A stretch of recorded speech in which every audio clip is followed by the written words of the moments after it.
Many of you know that today's gospel is my favorite story in the Bible. I can't imagine anything more wonderful than hearing the words Jesus hears when he's baptized, "You are my beloved Son, with you I am well pleased." You are my Son, the beloved, with you I am well pleased. It touches my heart to hear those words. Knowing himself as God's beloved Son would define Jesus' entire ministry. The most important aspect of Jesus' ministry was to let others know that God was also with them and that they were all beloved sons and daughters of God with whom God was well pleased. Jesus' desire was for all God's people to come to know themselves as beloved sons and daughters of God with whom God was well pleased. Nothing was more important to him than knowing that himself and having others know that. Jesus shared this good news with others through the way he spoke to them and treated them. Jesus tried to convey God's love through all he said and did. Today's gospel is a reminder of who Jesus and we are, beloved sons and daughters of God with whom God is well pleased. And what we are called to do, share the good news of God's love with each other through all we say and all we do. These are what we've been created for and called to do. Today's gospel is also a reminder of how difficult it is to live as the people God has created us to be. It's not easy to convey God's love through all we say and do. Even Jesus struggled to be faithful to what God was calling him to be and do. Immediately after hearing those beautiful words, the Spirit drove Jesus out into the wilderness where he would be tempted by Satan for 40 days. Mark doesn't tell us what Satan tempted Jesus with, but Matthew and Luke do. Jesus was tempted to satisfy whatever his desires were, to seize power and authority for himself, and to put God to the test by demanding that God protect him. Jesus was human. He was one of us, and he struggled with the same temptations we all do. The most difficult temptation Jesus struggled with was avoiding suffering. The temptation to avoid suffering was the fundamental temptation in today's gospel. Power, authority, and God's protection are all ways to avoid suffering and to have a comfortable, privileged life. The point of life for most of us, and it's the way it's always been for humanity, is to get what we want, regardless of what God wants from us or others want. Jesus resisted that temptation. He put what God wanted above what he wanted, and he was willing to suffer to be faithful to God. A more literal translation of the Greek word translated as tempt in this text is test. Satan put Jesus to the test. The test was whether what God wanted of Jesus or what Jesus wanted was more important.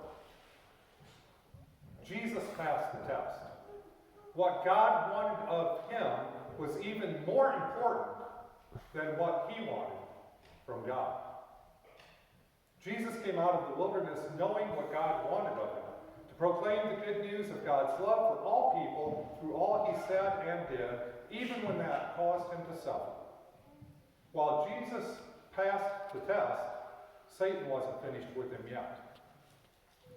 The last night of Jesus' life, he would face his greatest test as he came to understand that being faithful to God would result in tremendous suffering and probably death for him. Once again, Jesus chose what God wanted over what he wanted. My Father, if it is possible, let this cup pass from me. Yet not what I want, but what you want. From Genesis to Revelation, God's people are put to the test.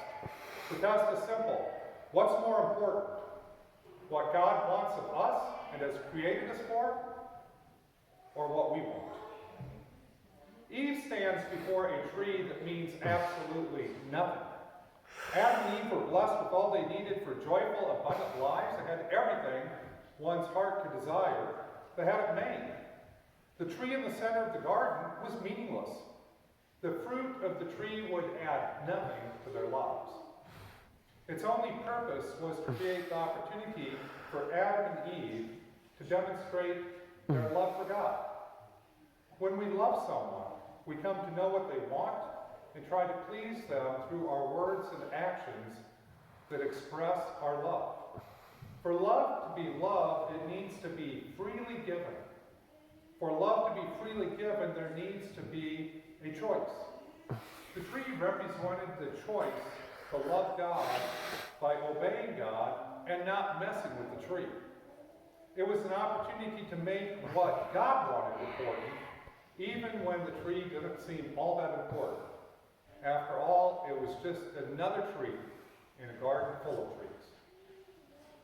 The moment Eve took the fruit from the tree, she made what she wanted more important than what God wanted from her. She failed the test immediately upon reaching for that fruit. Because misery loves company, she took the fruit to Adam, who also failed the test. Before we come down too hard on Adam and Eve, we need to be honest with ourselves. Everyone fails the test. More often than not, what's most important to us is what we want instead of what God wants from us or others want. That's just who we are. There has only ever been one who has aced the test, and he paid the price for his faithfulness with his life. The test is before us every day, in all of our interactions with each other. God calls us to make what God has created us for, to share God's love through all we do and say, the way we speak to and treat each other, the most important aspect of our lives. Our vision design is caring for all God's people one by one. Every time we encounter another, we have an opportunity to reach out and care for them, in even the simplest interactions. The question that should always be before us should be, God, what are you calling me to do? Our response should then be, God, not what I want, but what you want. From the beginning to the end of the Bible, God, what are you calling me to do, is the most important question one can ask. It defines who we are and what we do. When Jesus taught his disciples to pray, he said, pray like this: Thy will be done on earth as it is in heaven. Don't tell God what your will is and ask for God to do your will. Pray your will. Thy will, God, be done here as it is in heaven. The true test of faithfulness is not what we believe, but what we say and do. The true test of faithfulness is our commitment to loving all of God's people through all we say and do.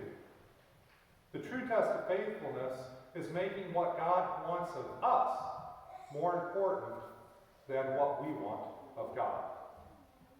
So, how are you doing?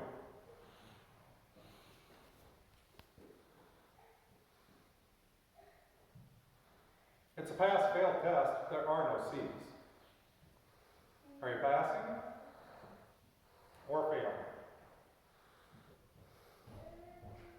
When was the last time you asked, God, what are you calling me to do?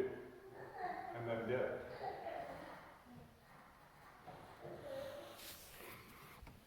When was the last time you said, God, not what I want, but what you want?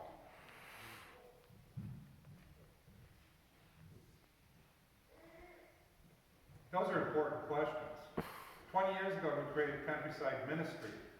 After my first call of a 3-point, I served a single-point congregation for 10 years. After that 3-point, I said, I'll never do the multi-point ministry again. In the fall of 2001, we were looking at the creation of a shared ministry with 6 congregations. And I remembered what I told myself. I'll never do a multi-point again. At that time, Rockwell wanted to interview me as our pastor, one church, one community. I called the bishop and I went over and I said, I think God's calling me to interview Rockwell. And the bishop looked at me and said, if you believe God's calling you to do that, I'll pick up the phone right now and set up the interview for you. I thought, wow, that was easy. He said, now before I do that, he said, I want you to consider that God's calling you to this. And I looked at him. He said, you've got experience in North Dakota where you saw this happening up there. Even though you didn't like the 3-point, you had valuable experience there. He said, you have 6 congregations that are going to vote on doing a shared ministry, and they're multiple denominations. And he said, this is the future for the church in rural Iowa. And he said, it's happening right there in Galway. And he said, my sense is God is calling you and Zion and those congregations to do it. And he said, if you want me to make the call and set the interview now, I'll do it. On the other hand, I really wish you'd take a moment to think and pray about it. I looked at him and said, I hate you.